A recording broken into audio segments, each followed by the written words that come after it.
On this episode of Little City Big Voices, we're talking with Mike Cusick, Little City's Director of Recreational Services, and Nick D., a Little City resident and participant since 1992. Yep. Mike oversees horticulture, studio arts, recreation, and life in motion here at Little City. Mike began his career at the age of 19 as a vocational trainer and direct support professional, or DSP, for people with intellectual and developmental disabilities. He brings deep passion to his work, helping people build skills that support personal growth, independence, and meaningful engagement with their interests and communities. Nick lives independently in a Little City support living apartment and is an active participant in Special Olympics, competing in basketball, softball, and powerlifting. Nick's involvement reflects his commitment to personal growth, independence, and community engagement through athletics and active living. Stay with us. It's going to be a great conversation with Mike and Nick about recreation, independence, and the power of community participation. All right, Nick, Mike, welcome. Welcome. Thank you. Good to see you, Nick. Here, I'm going to put this a little closer to you, my friend. It's been a while. I know we haven't seen each other for a while lately. How long do you think it's been? I don't remember. Yeah, it feels like a while. Yeah. You're looking great. Yeah. What are you doing to stay healthy? I do powerlifting with Caitlin, which I'm really happy she got me into powerlifting. I really am, because she taught me how to do bench and she taught me how to do deadlift, which I did very good on. Well, when we went to the finals in March, I picked up 280 and up at 285. Oh my gosh, Nick, that's amazing. Yeah. That is huge. Yeah. Huge. And I go downstate in June this year, so. All right. Really Nice. happy Good luck about to it. you. Which I'm really happy about it. That is very exciting. Very It is. exciting. Really, I mean, I got 2 gold this year. 2 gold. Yeah. Wow. Wow. I mean, I'm glad that Caitlin got me into that. I'm glad she did. I know you were a little hesitant to start. Yeah. So what was the any magic words Caitlin said to you that No, she just made you let change me- your mind, 'cause- Nick? No, I just had to get used to it. Okay. So you just practice and practice and practice. And I got strong again like I used to. Yeah. Yeah. Wow, it's amazing what practice does. Now you've gotten 2 gold medals. You're going to state. Yeah, which I This is am. remarkable. Yeah. On the basketball, what we get, first place or We got second place this year. we got second place? We this got year? first place last year, and we went. And I got MVP. I got MVP last year, and I got most valuable player last year. Yeah. Oh, that's so amazing. Amazing. I scored 62 points off the board. Right off the board. Yeah. That's incredible. Yeah, it is. Incredible, Nick. So I know our listeners love to hear about stories, and we definitely want to hear about your story, Nick, and your story, Mike. Are you good with us starting with you, Nick? Yeah. Okay. So what led to you to get interested in recreation? I just want to get into it. I like doing sports. You've always liked sports? Yeah. Yeah. What was when you first came to Little City 20 years ago? Do you remember what the first sport you played I was? think it was softball, wasn't I wasn't here 20 years was- ago, man. You outdate all of us, Nick. it? Yeah. So you started playing softball? Yeah. Okay. Was the swimming pool around? Was it? I don't know. Yeah, you're our historian, Nick. Yeah. So, we brought you on here to share a little history. No, we wanted to just get to hear about you and all the great things that you're doing, Nick. I work all the time, too. Yeah. So what do you do for a living? I work in the kitchen full time now. Nice, nice. I like it. Keeps me busy. Right. How many hours are you working? 5 days a week. All right. Yeah. So a full-time job? Yeah. So you're working in the kitchen and you're on your free time, you're doing powerlifting Yeah, on Thursdays, yeah. on Thursdays. Yeah. So how how did you get to lifting 280? That's like insane. I never did it before. That's the first time I ever did it. That was your personal best? Yeah. All right. Yeah, because you didn't just pick it up one day and said, I'm going to lift 280. So what was that I just got process like? It was really heavy. Mm-hmm. I mean, they put the weights on there that heavy. I mean, they get heavy like that, and when you pick them up like that, it gets heavy. I'm sure. So what did you do to practice to Yeah. get to that much weight? I just practice with Kalen so I can get used to it. Okay. So did you start at a lower weight? Yeah, And then you did more reps of that? yeah. Yeah. And then you kept going up and up and yeah. up? That's And right. every Thursday you show up and you work hard, right? Yeah. Yeah. So can you believe the progress you've made from practicing? Yeah. Is that's amazing. Again, 280 pounds. That was a lot of weight. It's a lot of weight. Yeah. Yeah. What, you said you're going to state in June. Yeah. For which sport? Powerlifting. Powerlifting? Yeah. Good luck to you. Yeah, I It's around the know. corner. I know. You ready? I'm just so excited. Me You too, should be, my yeah. friend. So how many people did we have?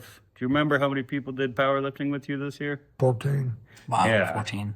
And I believe 13 placed for state, right? Yeah. No, 14. 13 out of 14. Yeah. We got our biggest group going this year. We got 21 individuals that are going down to summer games. So up from 14 last year and 10 the year before. So Wow. Yeah. nothing nothing but growth. I'm proud of all of our guys working hard. Yeah, we worked hard. It sounds like it, Nick. Yeah. And from what Mike is saying. So I'm curious, were you interested in powerlifting? I never did it before. Caitlin? Caitlin just got me into it. Caitlin got you into it. So this is something new for you. Yeah, it's new for me. No. Yeah. What were you playing before powerlifting? What sports? I think it was bocce, wasn't it, Mike? You did bocce, you Bocce. did basketball, Yep. and you did softball. Yeah. All right, basketball and softball. So this was new. So That's new for I me. just assumed, Nick, that you've been doing this for like a decade, Yeah. Yeah. 10 years. But no, this is you just picked this up. Yeah, and just you've pick it already up, are yeah. at 280. Yeah. That is so impressive. That's a lot of weight, but you have to wear weight belts because we have to. That's a special Olympic rule. We have to wear those. Yep. To It's avoid good. throwing out your back. Yep. Yeah. Because I think Cameron's going to bring those, I think. Yep. And then next year you might have to get your own. Get out You of want to here. get a specialized one with your name on it and everything. Oh, my name on it? Yeah. Of course, you have to, right? You got to That's part of spend that tradition. money on something, right? Yeah. Working hard, playing hard, my friend. I worked very hard for those. You sure did. I worked very hard for that. Mm-hmm. How did So- it feel when you got that gold? I was happy. Yeah. It was all worth it. It takes a lot of practice doing that, but it ain't easy. Well, I can't imagine. And the time and energy you put into practicing, it's not as if you just can walk up and No, yeah, lift we that have to kind we of have to weight. be behind You the have to curtain, don't we? build yourself up. You do, yeah. You have to start behind the curtain. Because you can't step in there like that. No, but what he's talking about is you had to practice first. Yeah, I had to practice first, John. Yeah, 'Cause well, otherwise- honor your hard work. Yeah. That's what I'm getting at. Like, Yeah, that takes a lot of practice doing that. But it Yeah. was hard. Yeah. But you're stronger now, right? I'm getting strong, losing weight now, and you're looking great. I am. I mean, I've known you for 14 years. Yeah, 14 years. 14 years for me. Yeah, you're looking great, Nick. You are. I'm not just. Mike taught me how to play basketball better. He really did. If it wasn't for Mike playing basketball, I wouldn't have played. Well, you would have played. You would have played with somebody else, but Mike helped challenge you, though. It sounds I like. appreciate it. What did we work on in basketball? What was my big thing? Like doing drills and everything. Doing drills, and what's my big drill? Where do we go? I forgot now. It's the give and Give and go. go. Yeah. And then But where what's do we the give go? and go? Can you explain it, Nick? You have to hit the basket. You got to go and you lay it up on the basket. Yep. You use that backboard. Yep. I got better at it. You did get a lot better at it. Huh? When I came in, everybody wanted to shoot threes the whole time. I didn't shoot You threes. just launched the ball at them. And it's no, you got to use the fundamentals. Use the Yep. fundamentals. Huh? pass the ball, go to the basket, set yourself But up. that one game we beat them that bad. We did. Huh? And you and Jimmy, right? Me and You Jimmy. guys are the Me and Jimmy. dynamic duo, right? Yep. So, Mike, tell us about yourself. So I've been in this field for almost 20 years now. So I started right out of high school. I started in this field right out of high school. I didn't know what I wanted to do, and it was kind of an entry place. And so I came in. I have family history. My oldest sister has a severe disability, and so it was kind of a place for me to start just kind of in the world. And it was something that, as I got into it, I realized that it was something that I really, really had a strong passion in. And I started working as a vocational trainer in a peace workshop. And it was kind of one of those things where we would run out of work all the time. And so my supervisor would be like, oh, well, go run programming. And so then the director of the day program saw me running programming one time, and she was like, why are you doing vocational piecework? Come over and work for me. And I was like, oh, sure, that sounds fun. Okay, I can do that. And so then I started running programming in the day program, and then the director of recreation saw me doing that and was like, why are you just being a DSP in this program? Come do rec therapy with me.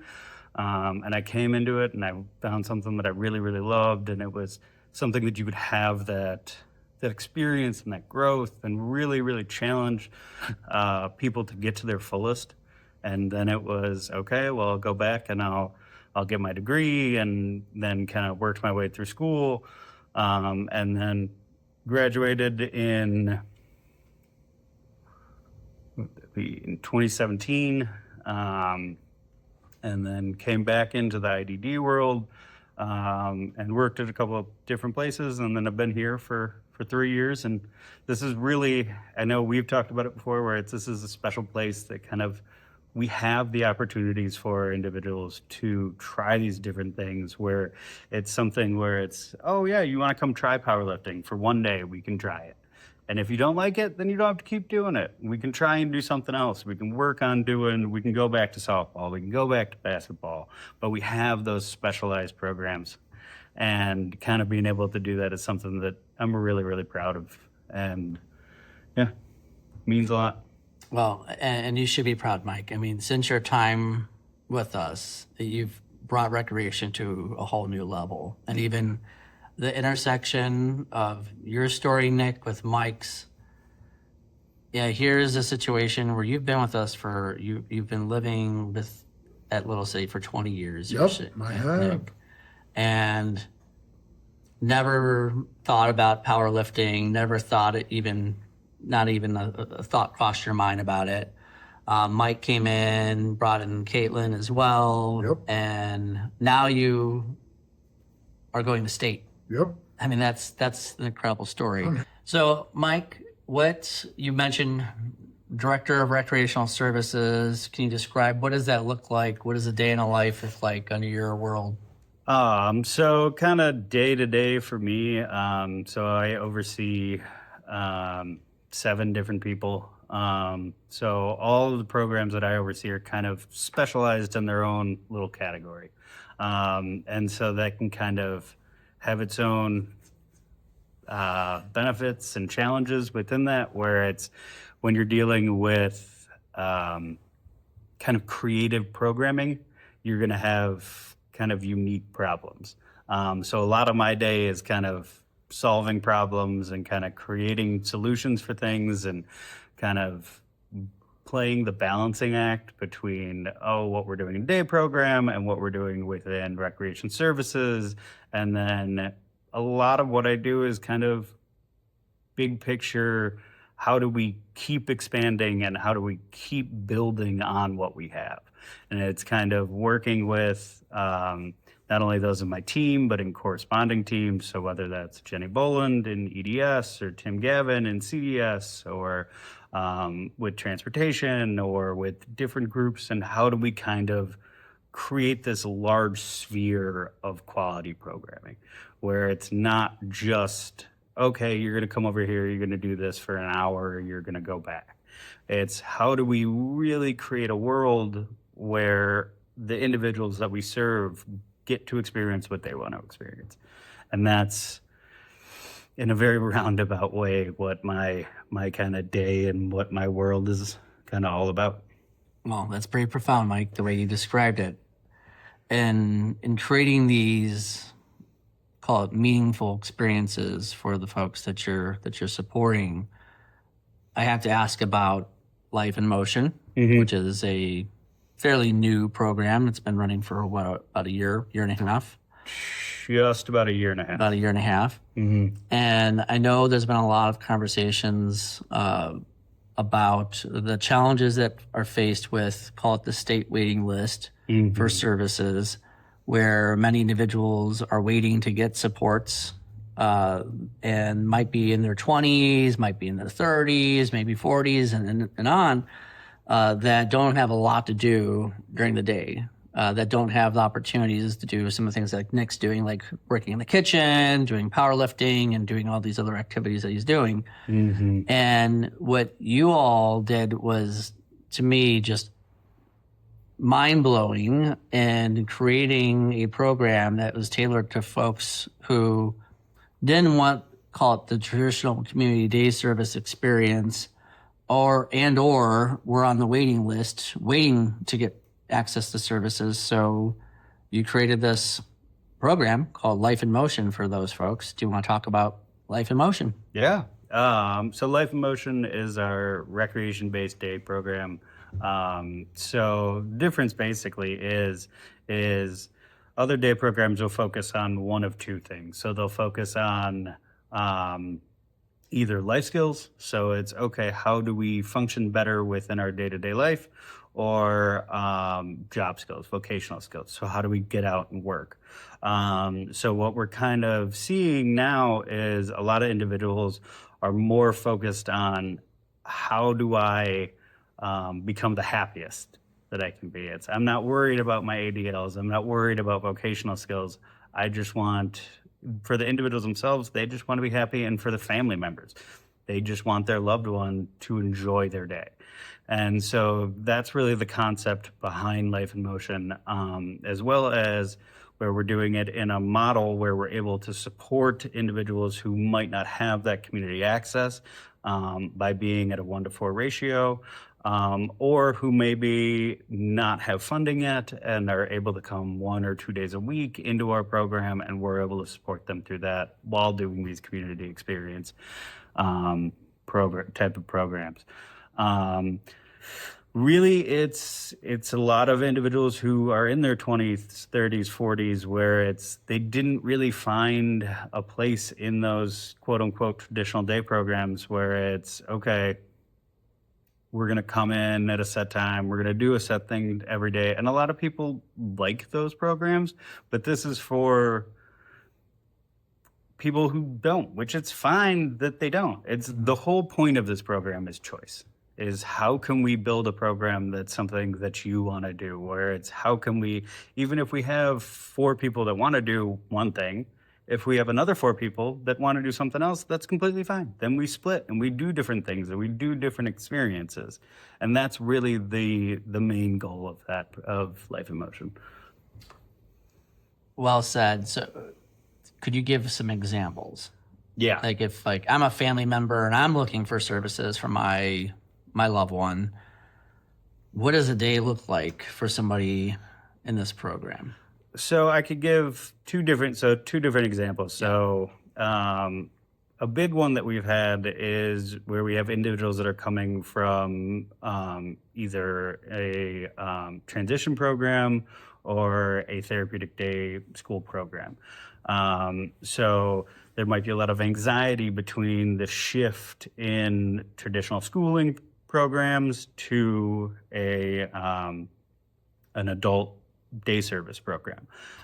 So what we'll do is we will build out days where we have individuals come for an hour with school support, and they can come in get a sense of what it's going to be, and then go back to something that they're comfortable with. And then we can kind of increase that slowly, and we can really build the program in the individual's mind where this is a safe place, this is a safe transition to go to, and then we can start working on those community skills. So a great example of a success that we've had in Life in Motion is an individual, Mikey Q.